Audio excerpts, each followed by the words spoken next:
another reason why I wanted to wrap up Blueprints is because I've also been playing another little game called Elden Ring Nightreign, which Sure, small game, yeah. just a From an small indie game. developer, Oh my god, you know. which is going to suck up so much of my time. So if you don't know, Elden Ring Nightreign is a multiplayer game. I won't say multiplayer only because you can play solo. The solo is With huge inverted commas over that statement, yeah. is a multiplayer game set in the world of Elden Ring, but it is a roguelite essentially where you choose from one of 8 classes and you do runs where you're trying to beat a Night Lord. There are several Night Lords to beat, these big bosses you have to work your way towards. But before you get to them, you play through 2 in-game days, which last about, I don't know the exact science, but I'm thinking they're about 15 to 20 minutes each.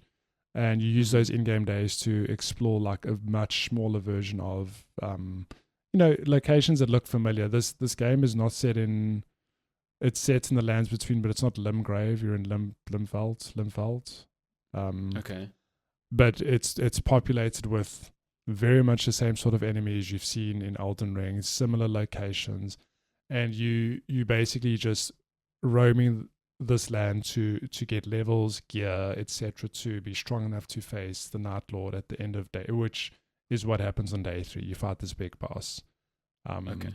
Unless you die before then. Unless you die before then, which will happen, because let me tell you, this game is, I don't know if I'm playing it wrong, but it is super challenging, but in a good way. It is challenging in that Elden Ring / Dark Souls way, where it's not just a cakewalk. Like every win I've had has felt earned. I've not done a boss yet where it's like, oh, I'm too high level for this final boss. Like, oh, it was too easy. Every boss I've beat has been like I worked for that. Me and my teamies, we 100% worked for that.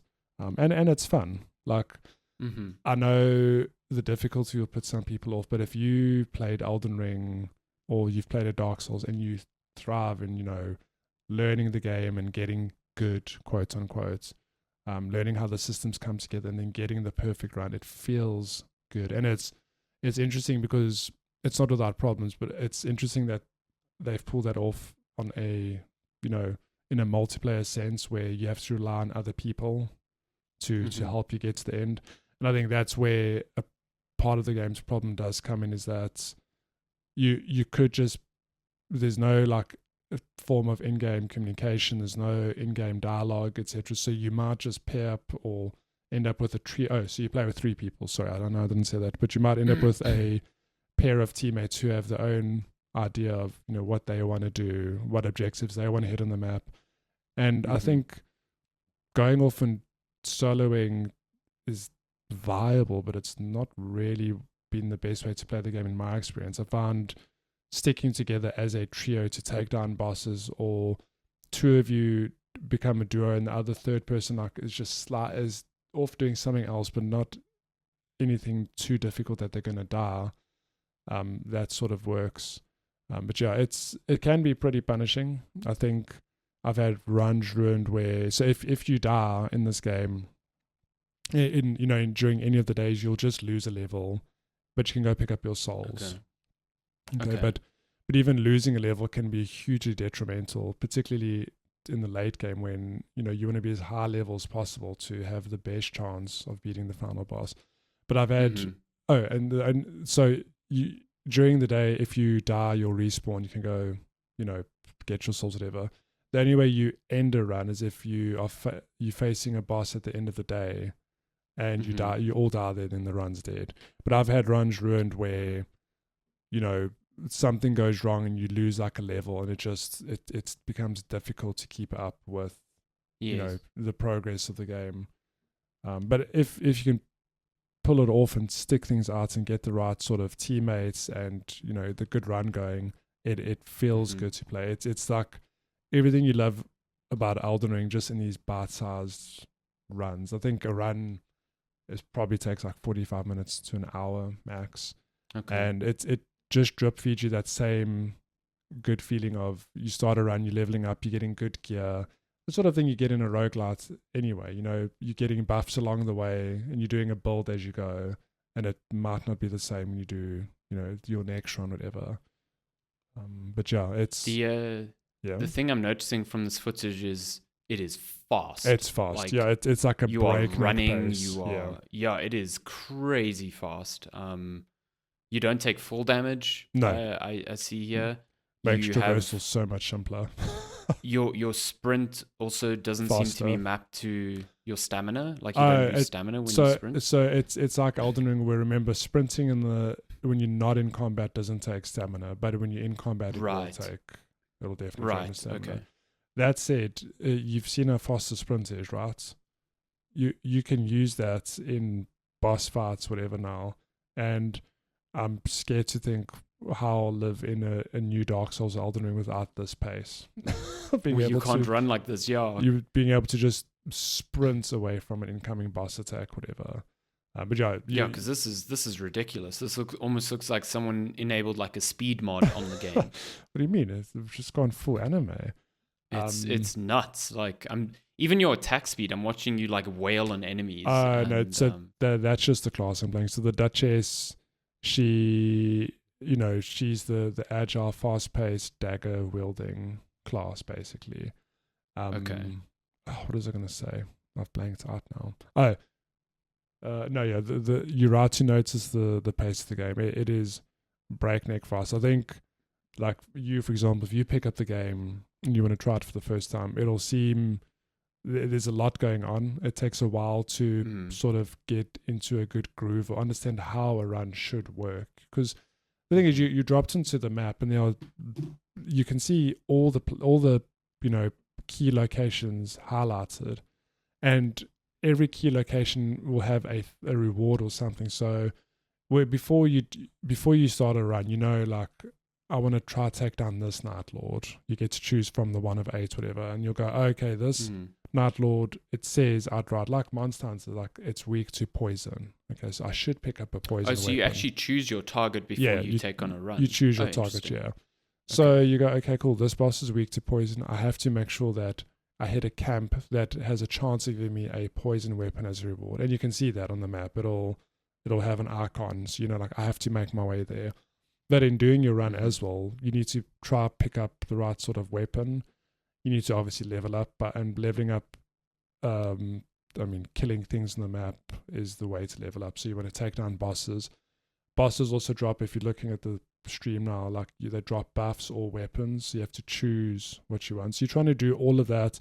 And then you can improve healing, for example. You start with 3 healing pots, but there are churches littered across the map.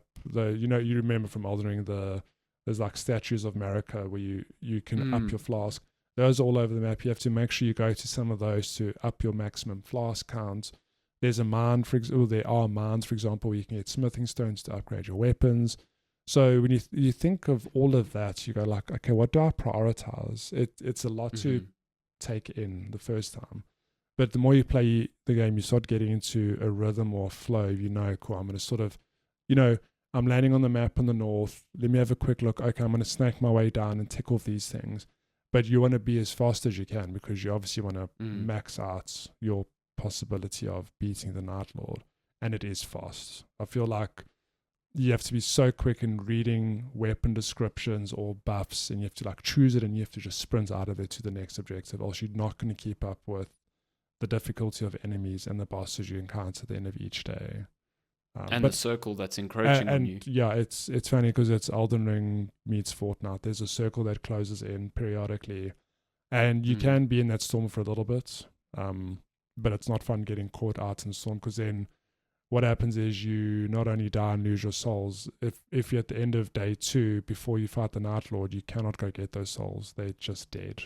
And I've had 1 or 2 runs where it's this exciting thing of like, hey, we're fighting this mini boss. The storm's coming in, but we're going to fight this mini boss to get like a weapon or a buff experience, and it's going to be tight, but we can do it. If we just pull together, and then somebody dies, and then you're trying to get them up, and then the storm closes in, and you all die, and the run's gone. It's like, oh, it's so frustrating.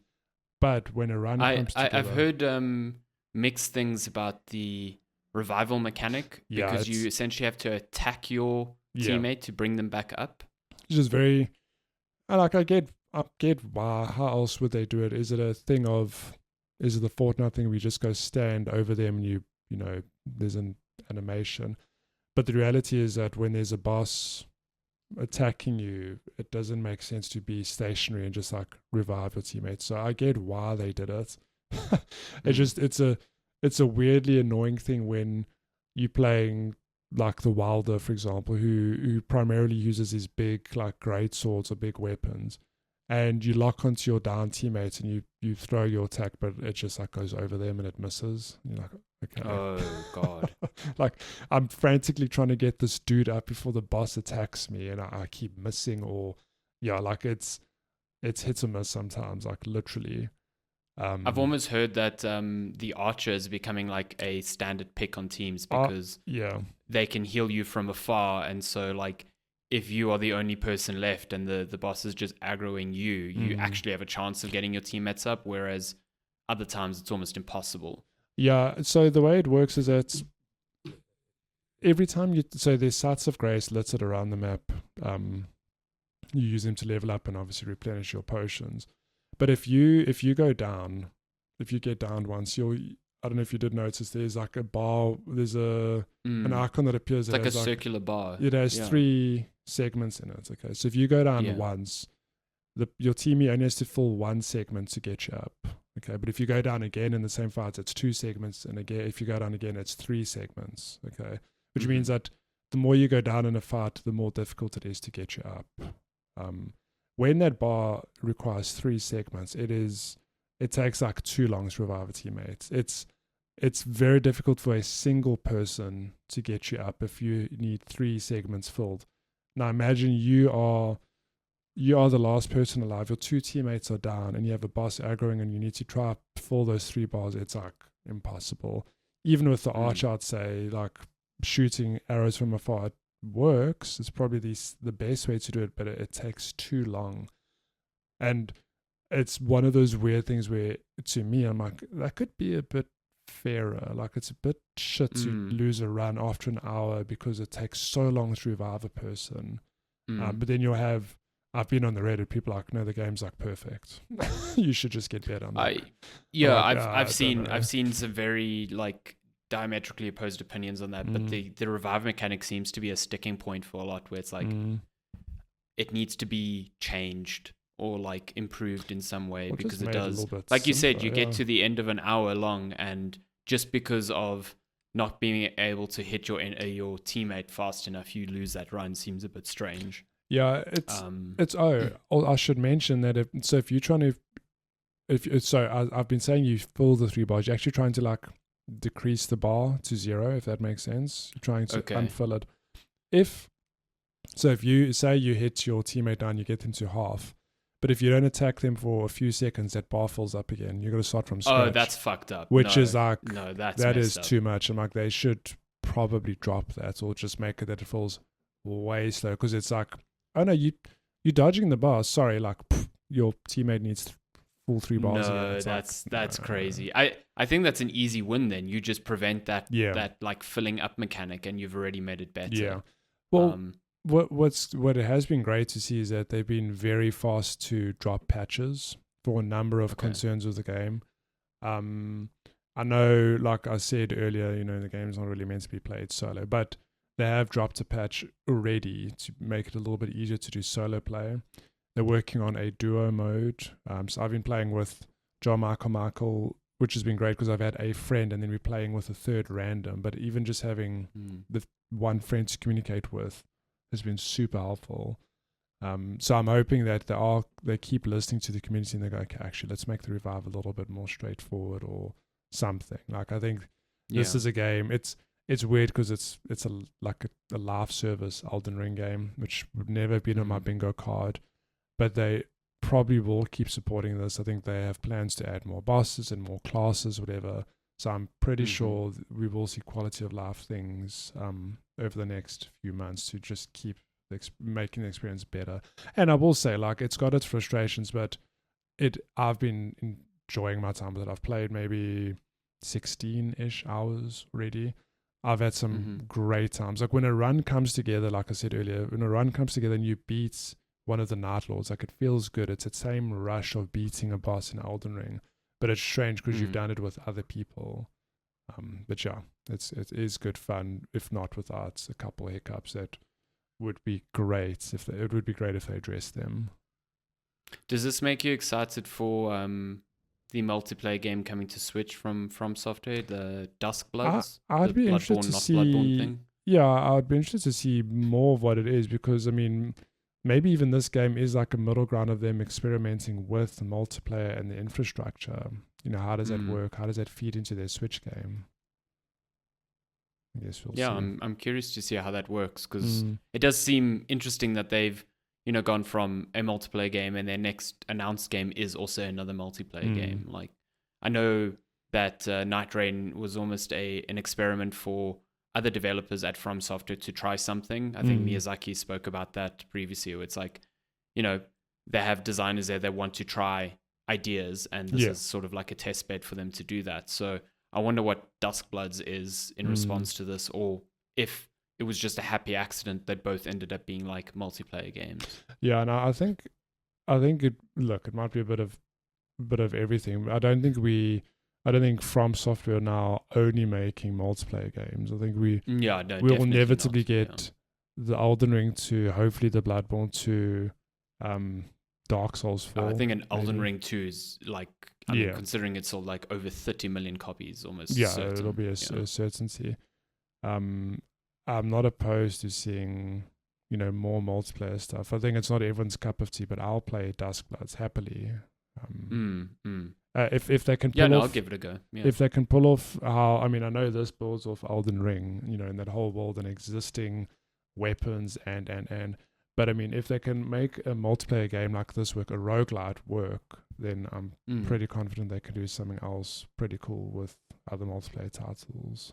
So we'll see. Yeah, especially when it's a game that's built with multiplayer in mind from the get-go, whereas, the Elden Ring Nightreign is definitely conforming an existing formula into something it wasn't designed for initially. Yeah. And I don't think that makes it worse, but I do think something from the ground up made with multiplayer in mind has the chance of being a bit more... Yeah.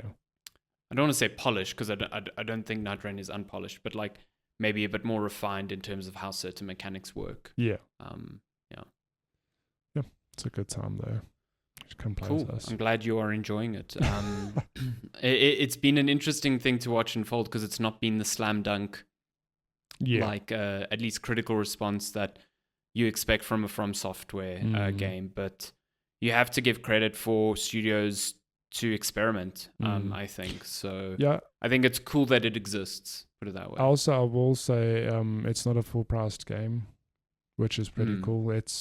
You don't need Elden Ring to... It's not like an expansion for Elden Ring. It's just a standalone thing. And it costs... I don't know what it is in dollars, but it was... I think it's like $40. Is it 40? It was 750 Rand, which is like... What does a new game cost? Now it's like 1, 2, if not 1.5, depending on... 750 Rand. Okay. Yeah. I wonder what it is on... Oh yeah, on Steam it's 750 as well. So you got it on PlayStation? PlayStation, yeah. Okay. And it was 750 there as well. 750 as well, yeah. Okay, that's cool. Yeah. I mean, considering new games are pushing $2,000 nowadays, not terrible. No.